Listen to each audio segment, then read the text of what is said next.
담양군은 관광단지 개발이 부족한 숙박시설 문제를 해결하기 위한 것이란 입장이지만 사실은 분양이 가능한 수백 채의 타운하우스 위주로 계획된 걸로 드러났습니다. 제6호 태풍 카눈이 한반도를 향해 북상하고 있습니다.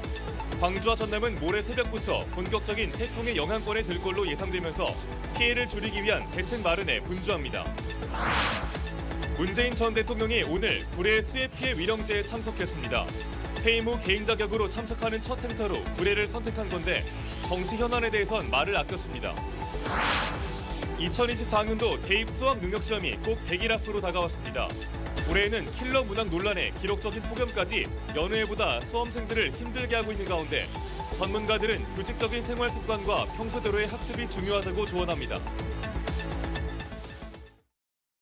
여러분 안녕하십니까? KBC 8시 뉴스입니다. KBC는 담양군의 대규모 관광단지 조성 과정에서 발생한 잡음을 연속 보도해드리고 있는데요. 담양군은 이번 관광단지 개발이 숙박시설이 부족한 담양의 고질적인 문제를 해결하기 위한 것이라고 밝혔습니다. 하지만 관광단지 내 숙박시설이 사실은 분양이 가능한 수백 채의 타운하우스 위주로 계획된 것으로 확인됐습니다. 임경섭 기자가 단독 취재했습니다. 골프장 27홀이 들어오는 담양군 무정면의 복합 관광단지 조성 계획 도면입니다. 골프장은 13만 평이라지만 도면을 보면 전체 예정지 65만 평 대부분에 골프장 필드가 깔려 있습니다. 그 주변으로 보이는 아담한 마을들, 복합 관광단지 내에 조성되는 타운하우스입니다. 최초 담양군은 이번 복합 관광단지 건설은 부족한 관광용 숙박시설을 늘리는 데 주 목적이 있다고 밝혔습니다. 계획 도면상에도 숙박시설이라고 표기된 곳에는 골프텔과 3개 마을로 이뤄진 타운하우스가 있습니다. 우리 군이 항상 관광 분야에서 숙박시설이 부족하다. 이제 리조트점도 주품격 있는 시설이 없다. 하지만 속내는 달랐습니다. 주 목적이라던 숙박시설은 사실상 분양 계획이 있고 회원권 판매도 가능한 주거시설로 드러났습니다. S건설사도 최고급 숙박시설을 짓는 등 일자리 창출을 목적으로 관광단지를 건설한다고 했지만 수백 채의 타운하우스는 관광객을 위한 숙박시설이 아니었습니다. 분양을 할 수 있는 그런 측면도 있고 그다음에 또 회원권이라고 있지 않습니까? 결국 담양군이 이야기하는 숙박시설 중 일부 골프텔을 제외하면 수백 채의 타운하우스는 분양용입니다. 그러나 관광진흥법에는 관광단지 내 숙박시설 조성은 호텔과 콘도미니엄으로 제한돼 있습니다. 담양군 관계자는 타운하우스가 최초 협약 당시 골프장 건설로 삶의 터전을 내는 주민과 외부 이주민이 들어설 수 있도록 계획됐다고 밝혔습니다. 하지만 시간이 지나면서 관광객 숙박시설이라고 주장하던 타운하우스가 건설사 측에서 분양이 가능한 수익 모델로 바뀐 겁니다. 당초 지역 관광산업 활성화를 위해 시작된 대규모 관광단지 조성 산업이 타운하우스 분양 사업으로 변질되고 있습니다. 과연 누구를 위한 시설이며 누구를 위한 행정인지 명확히 밝혀져야 할 시점입니다. KBC 임경섭입니다. 제6호 태풍 카눈이 한반도를 향해 북상하고 있습니다. 광주와 전남 지역은 모레 새벽부터 본격적인 태풍의 영향권에 들 걸로 예상되는데요. 태풍의 예상 경로를 조윤정 기자가 전해드립니다.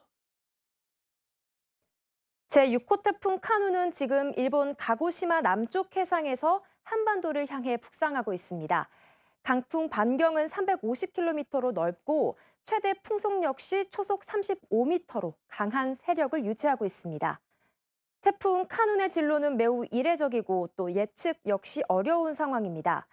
지난달 28일 처음 발생한 이후 당초 중국에 상륙할 것으로 관측됐지만 지난 3일쯤 돌연 일본으로 방향을 바꿨고요. 이번 주부터는 다시 방향을 서쪽으로 틀어 우리나라로 향하고 있습니다.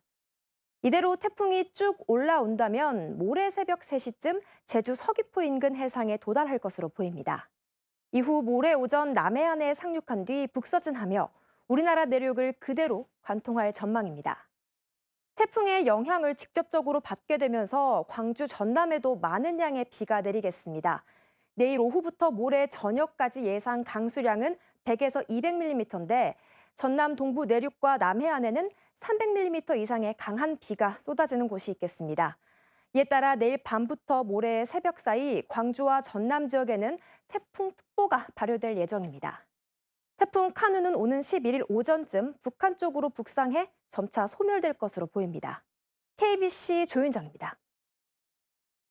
올여름 기록적인 장마로 인한 상처가 아물기도 전에 태풍 카눈이 북상하면서 농어민들이 긴장하고 있습니다. 각 지자체도 추가 피해를 막기 위한 예방 활동을 강화하는 등 사전 점검에 나섰습니다. 고영민 기자입니다. 장마와 폭염으로 힘없이 쓰러진 비닐하우스 속 농작물. 피해 복구까지는 아직 한참인데 태풍이 온다는 소식에 농민들은 막막하기만 합니다.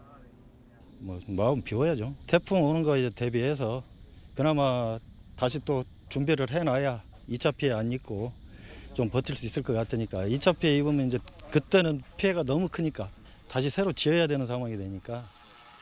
이미 올해 농사는 접었지만 비닐하우스 시설물이라도 지키기 위해 더위 속에서 구슬땀을 흘리고 있습니다. 강풍으로 비닐하우스가 무너질 수 있기 때문에 농민들은 비닐하우스 밀봉 작업에 몰두하고 있습니다. 어민들도 태풍 대비에 나섰습니다. 크레인을 이용해 바다에서 육지로 어선을 옮기고 배를 단단히 동여매는 등 강한 파도에 맞설 준비에 분주합니다. 태풍 카눈이 온다고 그래서 그 하던 일을 멈추고 안전한 육상으로 배를 올리고 있는 작업을 하고 있습니다. 지자체들도 간판 등 5개 시설물과 대형 공사장, 철거 현장 등에 대한 안전 조치에 나서는 한편 산사태와 침수 피해 지역에 대한 촉각을 곤두세우고 있습니다. 긴 장마의 터널을 지난 지 불과 2주 만에 또다시 태풍이 북상하면서 농어민과 지자체 모두 긴장하고 있습니다. KBC 고영민입니다. 야구장과 백화점 등 다중 밀집 장소에 폭발물을 설치했다는 내용의 글이 온라인상에 올라와 경찰이 대응에 나섰습니다. 광주 북부경찰서는 오늘 오후 4시 40분쯤 한 SNS에 백화점과 야구장, 터미널, 기차역을 중심으로 폭탄 7개를 설치했다는 내용의 글이 인터넷에 올라와 광주 기아 챔피언스필드 등에 경찰 수십여 명을 투입해 순찰을 벌이고 있다고 밝혔습니다. 아직까지 폭탄 관련 특이 동향은 파악되지 않은 걸로 알려졌습니다. 네, 다음 뉴스입니다. 광주 전남에 2주 넘게 폭염특보가 이어지면서 피해가 속출하고 있습니다.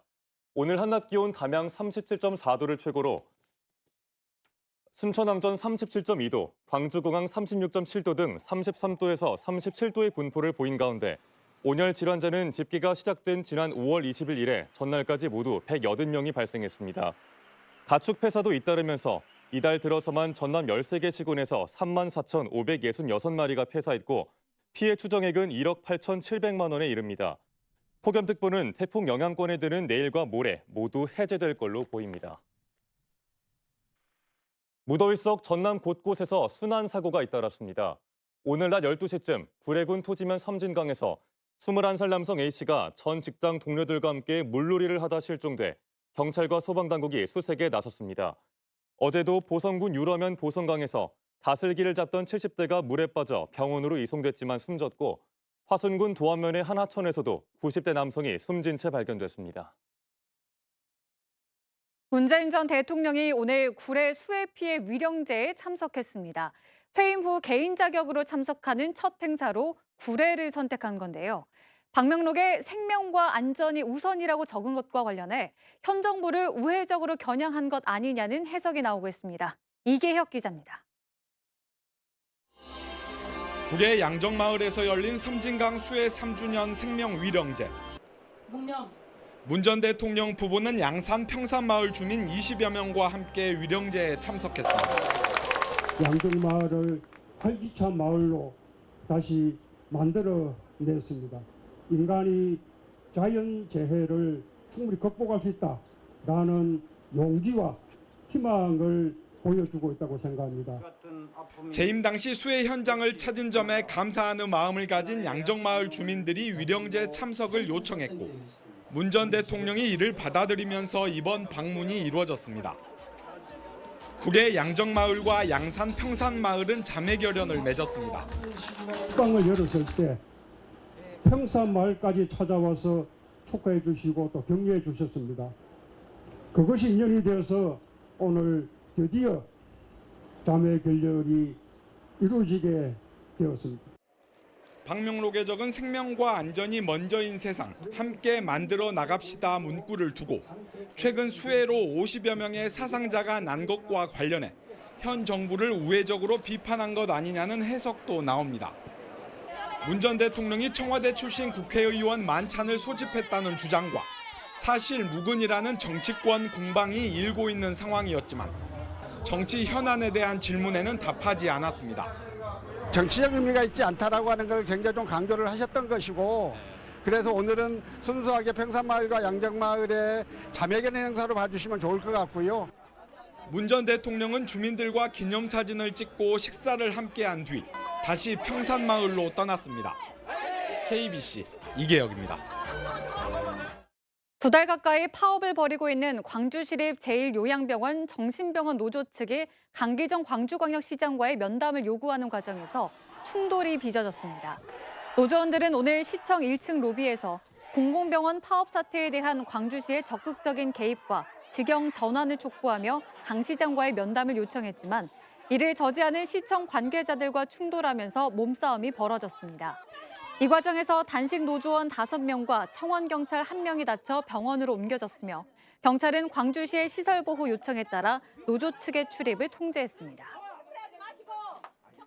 여수의 한 선박에서 기름이 유출돼 해경이 긴급 방제에 나섰습니다. 여수 해양경찰서는 오늘 새벽 1시 40분쯤 여수시 오동도 북동쪽 해상에서 기름이 유출돼 오일 펜스를 설치하고 흡착제를 사용해 6시간 만에 방제를 마쳤습니다. 해경은 800톤급 급유선 기관실에서 선적 폐수 660리터가 유출된 것으로 보고 선박 관계자들을 상대로 정확한 경위를 조사하고 있습니다. 오늘로 2024학년도 대학 수학능력시험이 꼭 100일 앞으로 다가왔습니다. 올해는 이른바 킬러 문항 논란으로 혼란스러운 상황에서 기록적인 폭염까지 찾아와 수험생들이 힘들게 하고 있는데요. 이런 상황 속에서도 묵묵히 수험 생활을 이어가고 있는 고3 수험생들을 정경원 기자가 만나봤습니다. 짧은 방학을 마치고 학교로 돌아온 고3 수험생들. 더위도 잊은 채 다시 마음을 다잡고 수업에 집중합니다. 기록적인 폭염이 이어진 올 여름엔 체력이 떨어지지 않도록 건강을 챙기는 게 수험생들의 중요한 과제 중 하나입니다.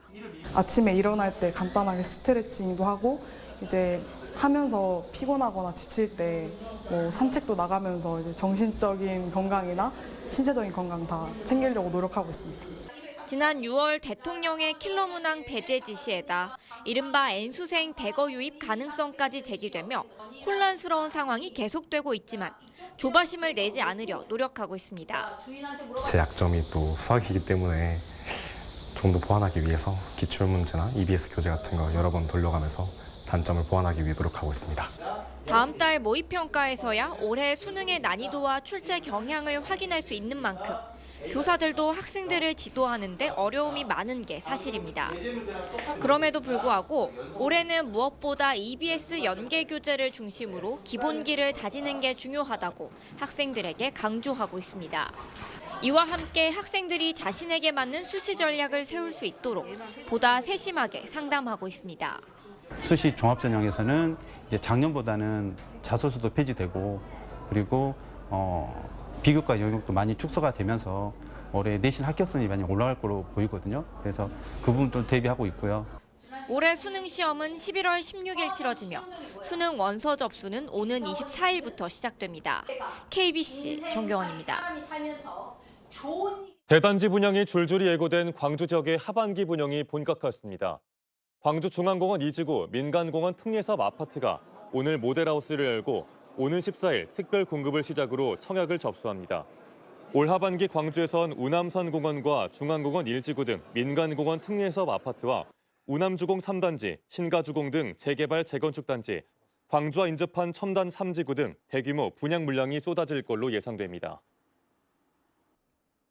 광주 전남의 아파트 입주 전망 지수가 크게 상승한 걸로 나타났습니다. 주택산업연구원이 주택사업자들을 대상으로 조사한 자료에 따르면 이달 광주의 입주 전망 지수는 지난달보다 15.9포인트 상승한 94.4, 전남은 30.8포인트나 상승한 92.3으로 조사됐습니다.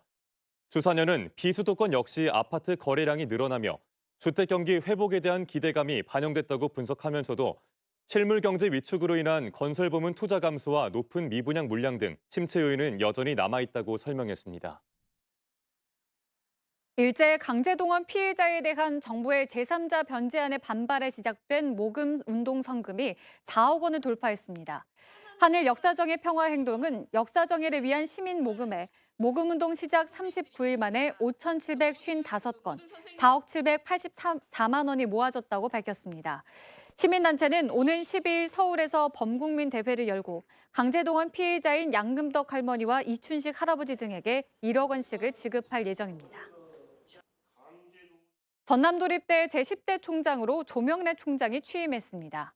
오늘 취임한 조 총장은 전문 산업인력 양성하는 평생직업교육대학이라는 비전 선포로 취임식을 대신하며 지역 기반의 교육 혁신과 학생 성공을 위한 지원 강화 등 중장기 발전을 위한 목표를 제시했습니다. 지난 1999년 전남도립대 교수로 임명된 뒤 교무기획처장 등을 지낸 조 총장의 임기는 오는 2027년 7월 31일까지 4년입니다. 물품과 공간을 공유할 수 있는 광산 공유센터가 문을 열었습니다. 광주 광산구는 오늘 시민 누구나 물품을 공유하고 부엌 등 공간을 빌려 사용할 수 있는 광산 공유센터 개소 행사를 열고 본격적으로 운영에 들어갔다고 밝혔습니다. 지상 3층 규모의 광산 공유센터는 마을 커뮤니티 공간과 물품 공유실, 공유 부엌과 공유 창작실 등으로 구성됐으며 요리 수업 등 체험 프로그램도 진행합니다.